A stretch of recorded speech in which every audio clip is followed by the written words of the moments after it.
Hello, everybody. Welcome back to Radio Entrepreneurs. My name again is JDavis. I am still the host of Radio Entrepreneurs.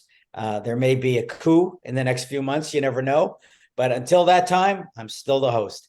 And our next guest is, let's see if I can get this right. I do apologize. Demetrius Spaneas, President at Yes. Land and Sea Real Estate. Yes. Thank you. Thank you. Tell us about Land and Sea Real Estate. And I also know it's a family business. I'm always a fan of family businesses because if you look above me, I am one of the founders of the Family Business Association. Perfect. Perfect. All right. So thank you. So NC Real Estate, we started the company in 2000. I am co-owner with my wife and business partner, Joanne Calajanis. So what we do is we're a boutique brokerage. I focus primarily on investment and development. I work both regionally and nationally, so I do projects all over the U.S., working with kind of large companies, institutional family offices, but also regionally working with investors as developers in the greater Boston area. My wife focuses on luxury residential sales. She is also a home builder as well, so she builds custom luxury homes. Interesting. So you're together, but you run down parallel paths. You're not overlapping each other too much. Right, which works really well because we can bounce ideas off of each other without getting in each other's way, which is fantastic because I mean she's the expert in her field, so which is and unfortunately she didn't join us this morning because she had a big business endeavor that needed to be finished this morning. So putting it So together. it was love before partnership in business. Well, it's actually a very funny story. So Joanne and I grew up together. We've known each other since we were basically 4 years old, and we grew up in Lowell, Massachusetts, into the Greek community there. In essence, what happened? She was my first crush, and I never asked her out. All the way from kindergarten all the way through high school. She eventually moved to Andover and went to Andover High School, but we're still part of the same Greek community. But I was very bashful, and she was this beautiful young woman, and I was just like, well, she's out of my league. I can't ask her out. So then high school, and then I moved to Boston and moved to New York City and had a very different career, which we'll get into. And 27 years later, on Facebook, I get a message. Hi, do you remember me? I'm like, do I remember you? You're causing me angst for the last 40 years of my life. Of course I remember you. And then I was like, well, at that point, I'm like, well, I'm a New Yorker. I'm like, I'm never moving back to the Boston area. There's nothing for me there. I have a very different life, a very different career. And then with basically 3 months later, I moved back because I just decided, I nothing's more important than her. I can't live without her. So there it is. And that was 2000, the end of 2013. And then, by 2015, we decided to launch this business together. So she had always been in real estate and as a builder.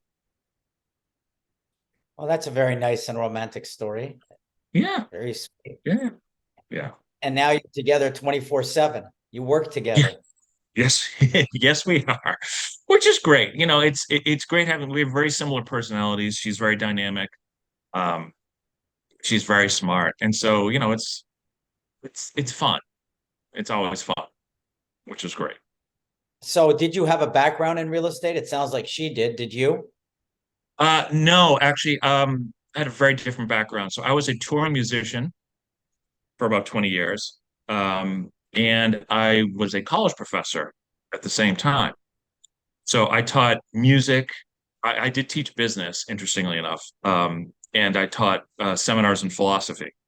So I was doing that for the last, well, so I started off I was a touring musician. So I was playing kind of in the R&B world. So I was with Aretha Franklin for a bit. I was with Ray Charles. I played with Dionne Warwick. I was doing projects kind of the R&B world. The Funk Brothers, who were the Motown backing band. It was them for a couple of years traveling.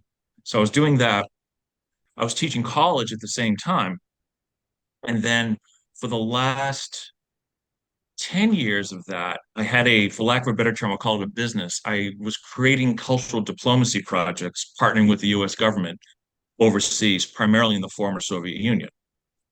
So, Wow. so, so what I did was I would go to like Tajikistan for 6 weeks and help create a jazz festival. And then I would go around the country to different villages and talk about American history and culture. A lot of that was supported by the Fulbright, because I'm a Fulbright scholar in American studies. So I would go and talk to different groups, and then I would, you know, play with local musicians. We'd do the festival. Then I might go to another country. I might go to another country. And interestingly enough, it's not that much different than what I do now, because what I do in real estate is I put together projects. I put together like either development projects or investment projects. And it's kind of the same thing. So over there, I would go, I'd partner with the university. I'd go to whatever country it may be. I'd go to work with the embassies, the US embassies. I work with their government. And then, I'd go to the Russians and the Chinese and try to get them to participate in these diplomacy projects as well. Now I do the same thing, except now I'm creating a development project. I'm securing the equity. I'm helping to secure the debt. I may be bringing all different partners in, joint ventures. Might bring a project through the permitting process. So it's kind of the same thing. I like doing creative projects. I don't know. It just seemed on a superficial level that you were maybe using the same skills, but when you were traveling internationally, there may have been a lot more complexity. Yeah, I don't get shot at anymore, and I don't get threatened to be thrown into a Central Asian prison anymore. So I guess that's better. But I mean, that was the thing with those projects. I mean, I went into a lot of war zones, kind of dangerous areas had been threatened. Um, those great fears of me causing a pro-democracy riot, because, remember at one point jazz was considered degenerate music during the Soviet era. And if you play jazz, you'd be thrown to prison at one point, until, finally, like, Louis Armstrong and Benny Goodman kind of started to break that a little bit by being able to travel there. But for the most part, I mean, I'd met multiple older generation musicians who had been thrown in prison just for, playing Dixieland. Well, even America had that history where at one point it was like considered the way rock and roll was at the beginning, that it was Right, the underground music of not the most mainstream people, and mainstream right, people looked down on it. So it's right. interesting how that social trend continued around the world. Yes, yes, yeah, yeah, yeah. So it was interesting, but the amazing about it was that people love America. They love the concept of America. And that was really a driving force. And governments are governments, right? I mean, they have their own agendas, but the people were just so welcoming and so giving. They were just like, we love Americans. We love the idea of America, right? I've never met an American before. What's it really like? Um, and I'll tell you, if I may, I'll tell you a quick story. So, first trip to Central Asia, I went to Tashkent, Uzbekistan. I ended up actually going there 3 times over the course of my projects. It was my first time there in a country that was a little more of a place of interest, needless to say, where concerns. I went to the embassy. Um, my home sat me down, and this was not that much after 9/11, and they said, "Well, you're going to be getting some